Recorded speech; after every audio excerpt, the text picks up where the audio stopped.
In the spring of 1934, in a farm kitchen on County Road 6, outside Tipton, Indiana, my grandmother Della caught 11 cents leaking out of her house every single day. She caught it with a pencil and a little notebook in her apron pocket. And that notebook is why I can hand you 25 old-fashioned money habits that keep you out of debt. Every night she wrote down every cent that had left her hands.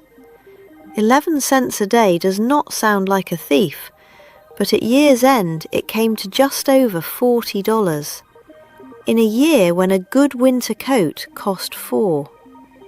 She had been buying 10 coats a year, she said, and wearing none of them. That little notebook is a good part of why the family came through the Great Depression, owing no one a cent. Here is the one idea underneath all 25, and I will only say it once. It is almost never one big mistake that puts a household into debt. It is $1 at a time, a leak you stop noticing. And the cure is not more money coming in. The cure is a hard line and a written page. There is a whole industry that lives on that leak, the revolving credit card, the buy now, pay later button, the overdraft fee, the little subscriptions that creep onto your statement and never leave. My grandmother had a word for interest. She called it rent on money you don't have, and she refused to pay it.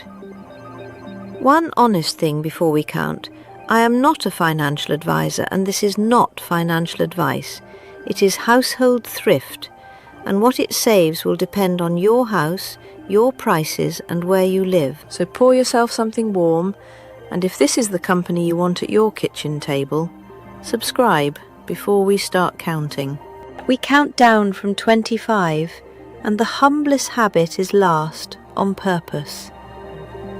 Let's begin. Number 25. Buy your staples when the price hits its floor, not when you happen to need them. The market prices everything for the customer who needs it today, and as long as you are that customer, you pay the top of the price every time. My grandmother knew the calendar of a farm the way she knew the garden. Eggs came cheap in April and again in September. Butter was richest and cheapest when the summer grass stood tall. Lard came down when the hogs did. When a staple hit its floor, Della bought for the season and not for the week, and put it down cool and dark in the cellar. Lydia Maria Child wrote it plainly back in 1832 in a little book called The American Frugal Housewife. It is bad economy, she said, to buy eggs by the dozen as you want them.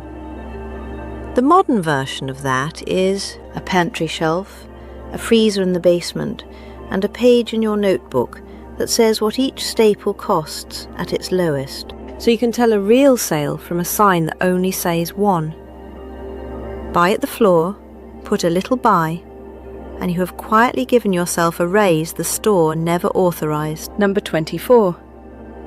Mend it before you replace it. I keep a mending basket right by my chair, the same way my grandmother kept one beside the wood stove, and nothing torn leaves this house until it has had its few minutes with a needle. A button sewn back on takes 3 minutes. A sock darned over a spoon before the hole spreads takes 5. A seam restitched costs nothing but a length of thread. Child gave the whole rule in one line. Attend to all the mending in the house once a week, she wrote, and never put out sewing. Set aside the same hour every week, and it becomes as ordinary as washing up. A spool of thread costs less than $1, and will mend a dozen garments before it runs out. But the dress you would have bought to replace a fixable one was never going to be free. A needle, though, does not wear out. Number 23.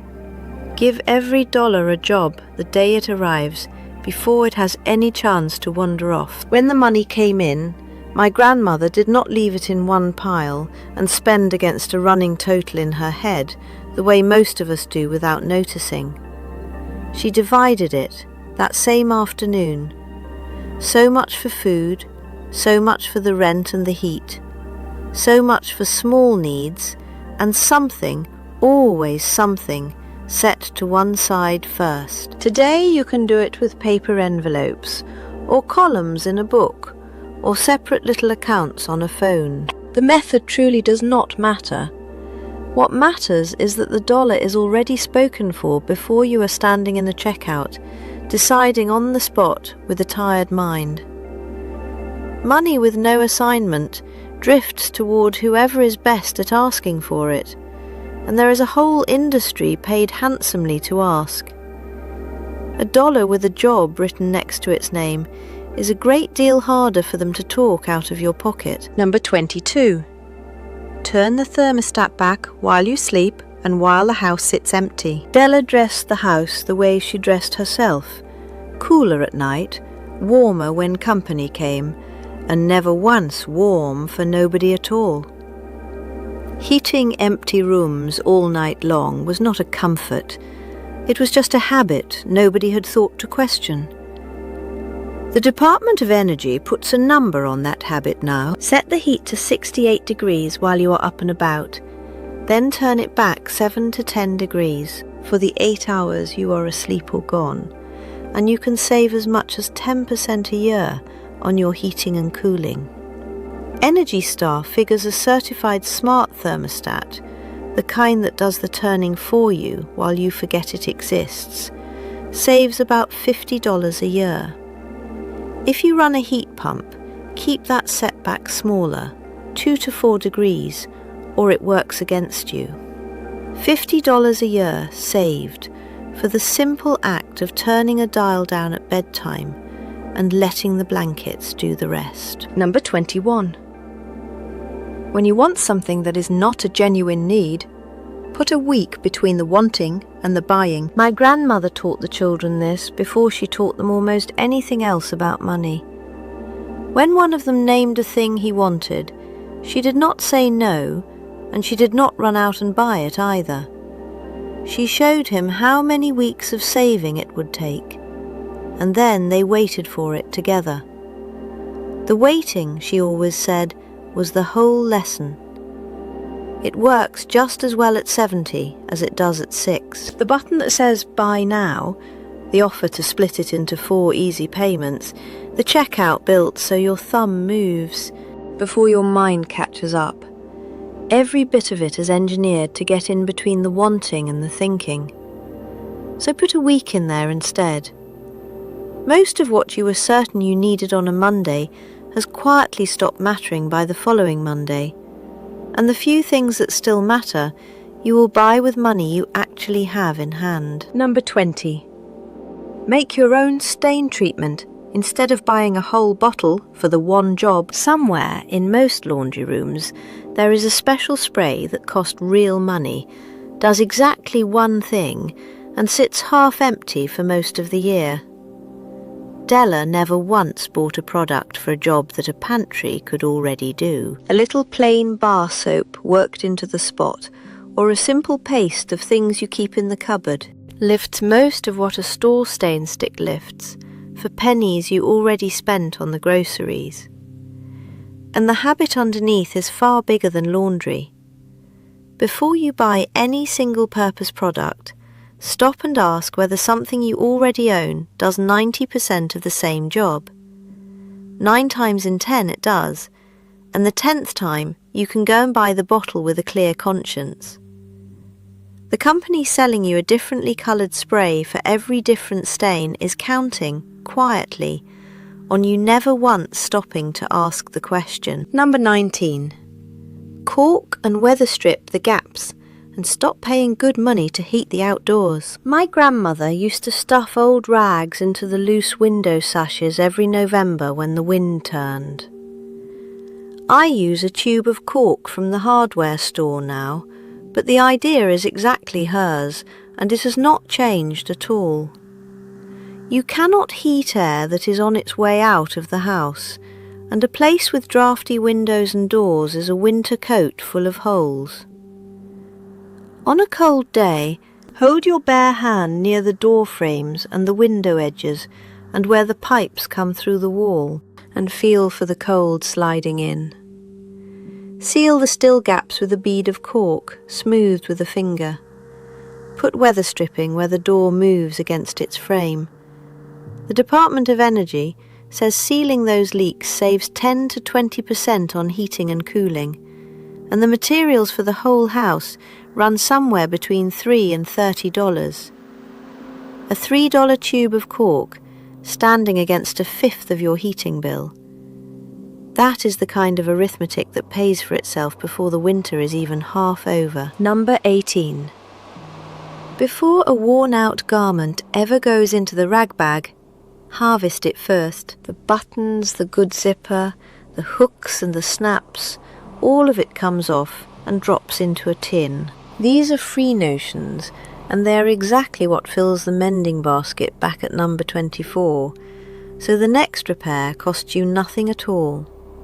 My grandma kept a button tin that had buttons in it older than she was, sorted loosely by colour, and she told me once that she had never bought a button in her whole life. When a thing finally does die on you, it can still leave you the useful parts of itself before it goes. Number 17. Bake your own bread and pay yourself the baker's wage. Every time you buy a thing already made, you are paying another person for the labour of making it, and there is almost no labour cheaper to take back into your own hands than a loaf of bread. I have baked my own bread for the better part of 50 years, and I have never once missed the money I did not hand across a bakery counter. Flour, a little yeast, a teaspoon of salt, water, and an afternoon that mostly minds itself while the dough rises. William Cobbett did the exact arithmetic on this all the way back in 1822, in a book called Cottage Economy. After you allow a shilling for the heating of the oven, he figured, you save a clear 4 shillings on every bushel of bread you bake instead of buy. The shillings are old money, but the lesson has not aged a single day.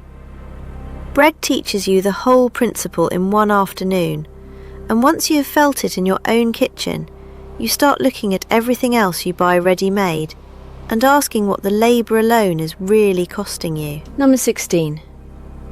Hang the wash on a line instead of feeding every load to the dryer. The dryer is one of the hungriest machines in the whole house, and each load you run through it costs you somewhere around 60 to 80 cents in electricity that a clothesline will do for nothing at all. Over a year of Mondays, that is real money going straight up as warm air out the vent. The sun and a little wind will dry a bedsheet just as thoroughly as a heating element will, and they have never once mailed me a bill for the service. In the dead of winter, or when the rain sets in, a folding rack set by a warm register does the very same work indoors. There is nothing quaint or backward about a clothesline. It is a small machine that runs entirely on weather, and the weather, so far, has never charged me a nickel. Number 15. Turn your water heater down to 120 degrees. Most tanks come from the factory set far hotter than anyone ever actually runs a tap, and that tank just sits there all day and all night, keeping the water scalding hot for absolutely no one, bleeding heat through its own walls while the house sleeps. The Department of Energy says a heater left at 140 wastes $36 to $61 a year in what they call standby losses alone, and more than $400 over the working life of the tank. Turn the dial down to 120 and you simply stop paying for heat that no one is ever going to use. One honest caution belongs right here. If someone in your house has a weakened immune system, ask their doctor before you lower it, because they may want it kept at 140 with a mixing valve out at the tap. For most every other house, 120 is plenty of hot, and it is cheaper every single night you sleep. Number 14. Teach the children to save from the very first penny they ever hold. Della did not believe you waited until the child was old enough to be sat down and lectured about money. You laid the foundation early, she said, or you did not truly lay it at all. Give a child a small sum that is genuinely theirs, earned or given, but theirs to manage. Teach them to split it 3 ways, some to spend, some to save, and some to give away. Because Child warned that teaching a child to save only for himself just teaches him to be selfish. At the end of the week, sit down together and add the saving column, and let the child be the one who writes the total on the line. A child who learns at 6 that a saved penny is a penny they truly own carries that quiet knowledge for the rest of their life. A child who has to learn it at 30, after the debt has already closed over their head, may spend years just climbing back out. You are not teaching them arithmetic. You are deciding which of those 2 people they grow up to be. Number 13. Decide what counts as a real emergency long before the emergency ever arrives. On the inside cover of her account book, my grandmother kept a short written list of exactly what the trouble jar was allowed to be opened for. A broken furnace, a doctor's bill, a lost week of wages. Not a sale, not a want, not a hard week that a little patience and a pot of beans would carry you through. The reason to write that list down while things are calm is that trouble is the precise moment you will talk yourself into nearly anything, and a plain want, in a weak and frightened hour, can do a very convincing impression of an emergency. She wrote the rule in a steady hour, so that a shaky one could not stand there and argue with it. I still keep her list, in her own careful hand, tucked inside the cover of my own book. Number 12. Unplug the things you are not using, because they are still quietly drinking power behind the wall. I have a name for it, one I got from Della. The thief that hides behind the socket, the television, the streaming box, the game console, the coffee maker with the little glowing clock on its face. All of them are pulling electricity while switched off, all night long, doing nothing whatsoever for you. The Department of Energy says that standby power is fully 5 to 10% of a home's electricity use and can cost the average household as much as $100 a year. Gather the cluster onto one power strip and simply flip the strip off when you go up to bed. Leave the refrigerator and anything medical plugged in and running, of course. But $100 a year to keep things humming that are supposedly turned off is about the purest waste there is, and it stops the very moment you reach behind the set. Number 11. Refuse, flatly, to pay rent on money you do not have. This is the one that names the whole game the others are only nibbling at the edges of. Della called interest rent on money you don't have, and she would not pay it, not to anyone, not for anything but a house or a genuine catastrophe. Here is what. The credit card, the overdraft, and the buy now, pay later button all have in common under the friendly design. They are not really selling you the coat or the couch at all. They are selling you the 4 weeks between wanting the thing and being able to afford the thing, and they charge you rent on every one of those weeks. Miss the date and the rent climbs, and climbs again. That is the entire business, start to finish. A whole industry is built in the gap between what you have and what you want this very minute. And the trouble jar we will get to in a moment exists for one reason: to close that gap yourself, so that no one can rent it back to you by the month. Every dollar of interest you never pay is a dollar that stayed inside your house instead of moving into theirs. They are counting on you to keep calling it convenience. My grandmother called it exactly what it was. Number 10. When the reserve saves you, and one day it will, refill it again, the very next week. A trouble jar is only a trouble jar the one time. The families who had one and then let it sit empty after the first emergency were right back where they had started by the time the second one came around. So the week after it saves you, you begin quietly putting it back, a little at a time. And you treat that repayment the way you would treat any bill you owe, because that is precisely what it is. It is a bill you owe to yourself. And you happen to be the one creditor in the world who will always forgive you if you skip a month, which is the exact reason you must not let yourself. Number 9. Never borrow forward from next month to cover this one. This is the quiet way a careful household still slides under without ever seeing it happen. You take a little from next month's food money to cover this month's coat, and then next month you come up short. So you take from the heat money to cover the food, and by the third month you somehow owe 3 months at once, and cannot for the life of you trace how it started. My grandmother called it paying double for a single day's comfort. Once you are borrowing from a month that has not even arrived yet, you are not budgeting anymore, whatever you tell yourself.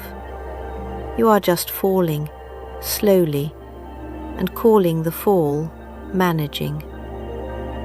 The hard line is a plain one. This month's needs come out of this month's money, full stop. And next month's money is not yours to touch, because it is not yours yet. Number 8. When you can, pay in cash so that you actually feel the money leave your hand. A card is designed very deliberately so that spending does not hurt.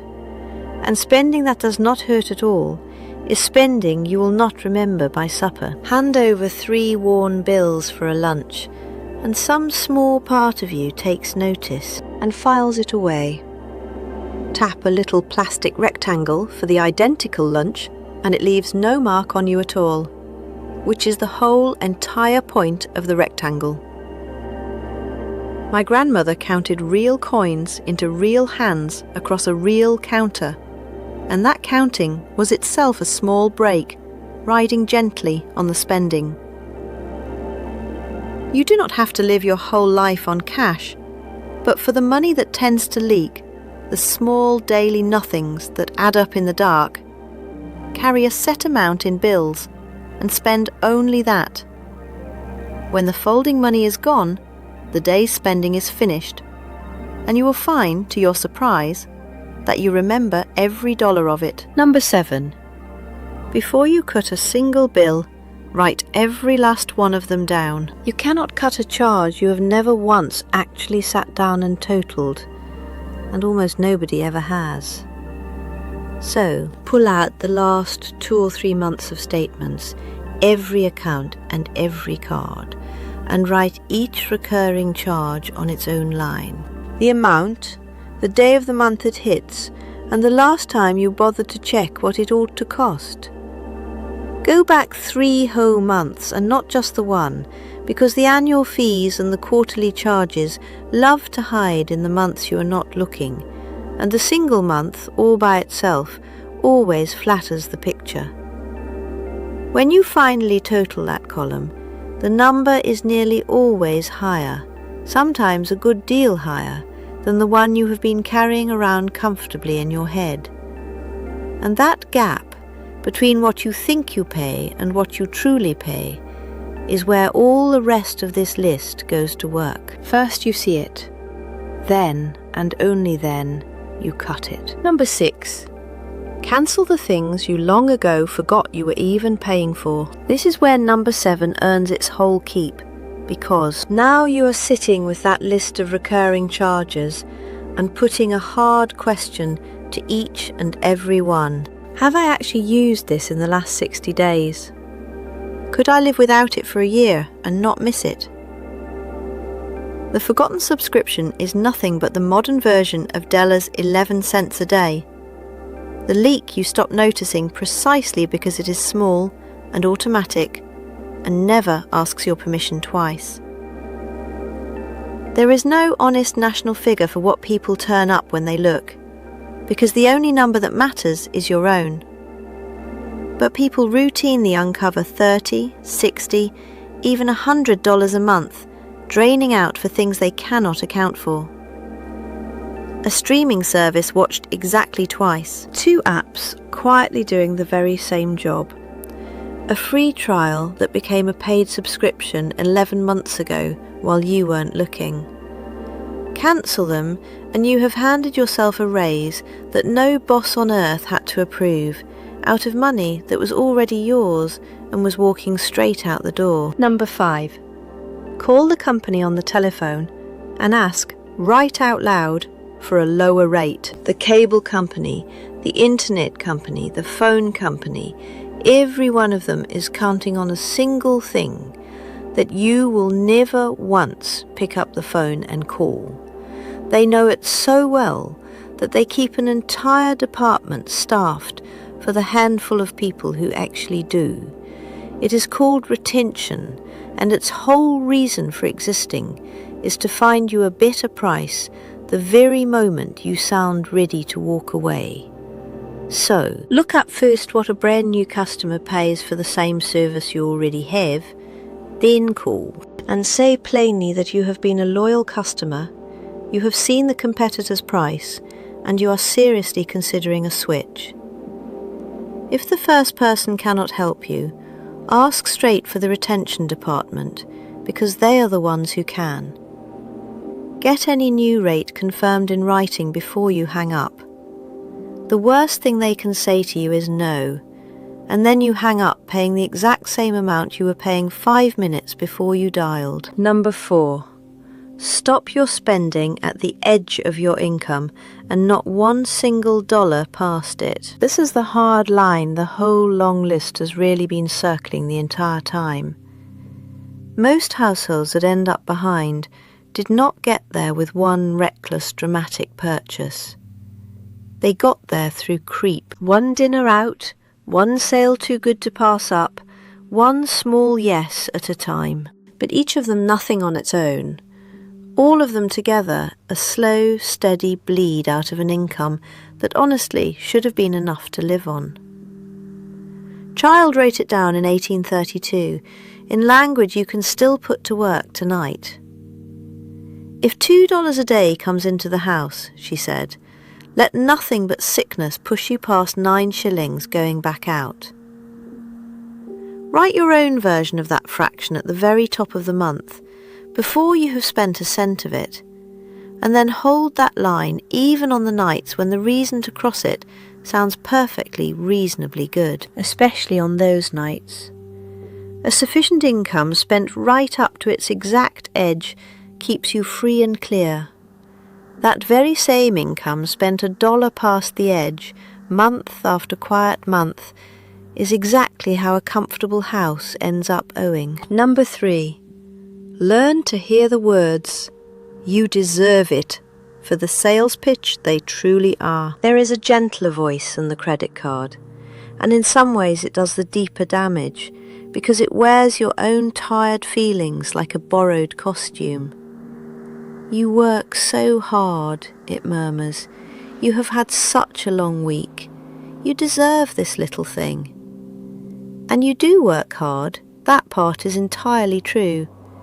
But notice just once who profits every single time you are gently persuaded that comfort has to be bought, and bought this very minute. Child wrote a line on this I have never once managed to improve upon. Nothing is cheap, she said, that we do not want. A thing you did not need is not a bargain, no matter how deep they cut the discount. Because the lowest possible price on something you were never going to use is still, every time, too much to pay. The habit here is a small, slightly ungrateful pause, planted right at the moment the warm feeling arrives. Just long enough to ask one plain question. Do I actually want this? Or have I simply been very, very well sold? Number 2. Start the reserve tonight before you feel remotely ready, because ready is a day that never quite comes. When Della and her husband first moved onto the farm, she started the trouble jar the very first week, before they had hung a single curtain in a single window. Not because there was money to spare, there never once was. She understood the exact thing that keeps most people from ever having a reserve at all, which is the quiet, reasonable promise to start saving just as soon as things ease up a little. Things do not ease up. There is always some perfectly good reason that this particular week is the wrong week to begin. So, you put something in before you spend $1 of the wrist, even a small handful of coins, and you label it plainly, for trouble, and you do not touch it for anything at all that is not on the list from number 13. I have gathered every one of these habits, and a good many more besides, into the little book that carries this porch's name. But you do not need to buy a single thing from me to begin. You need a jar, a page, and the plain nerve to start it tonight instead of someday. Number 1. Keep the written account. Of everything on this whole list, this is the mother of them all. The one habit that quietly makes every other habit on it possible. And it is nothing grander than a notebook, a pencil, and 10 honest minutes at the end of the day. Write down every cent that left your hands.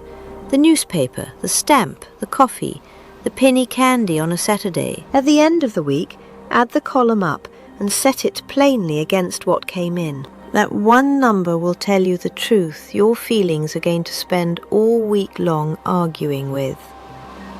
Child put the whole thing in a single sentence in 1832. It is wise, she wrote, to keep an exact account of all you expend, even of a paper of pins, because it makes you more careful in the spending of it, and it shows you plainly whether you are living within what you actually have. This is the notebook that lived in Della's apron pocket. This is how she caught 11 cents a day leaking out of a depression farmhouse and turned it back before it ever grew into $40 a year. Every other habit on this list is something you do with your hands. This one is the habit that lets you finally see.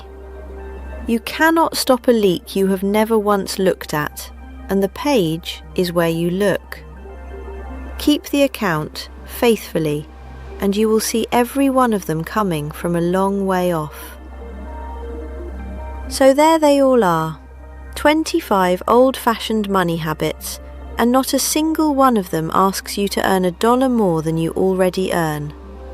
That is the part the whole debt and credit business would truly rather you never sit down and work out. It makes its money less from the things it sells you than from the gap it opens between wanting and having, by the week, at interest. And every habit on this list is finally just one more way of closing that gap yourself, with your own 2 hands, so that no one can rent it back to you. My grandmother came through the hardest years this country has ever seen, on a farm with no freezer and no credit, and a notebook riding in her apron pocket. And she came through them owing no one a cent. She did not manage it by earning more. She managed it by watching every dollar the way you would watch a pot that might boil over any second, and by drawing a hard line and writing it down on a page where a weak hour could not argue with it. The line and the page are still, to this very day, all it takes. Remember now that I am no financial advisor, and none of this has been financial advice. It is plain household thrift, the oldest kind there is, and what it saves you will depend entirely on your own house and your own prices and where in the world you happen to live. But the habits cost nothing at all to start, and the best possible time to start the very first one is tonight, before the lamp goes out. Now, I would truly love to hear yours. What is the one money habit your mother or your grandmother drilled into you? The one you still keep to this day? Tell me down below, because somebody scrolling quietly past this tonight needs to read it. This is Granny Pearl, and I will leave the porch light on for you.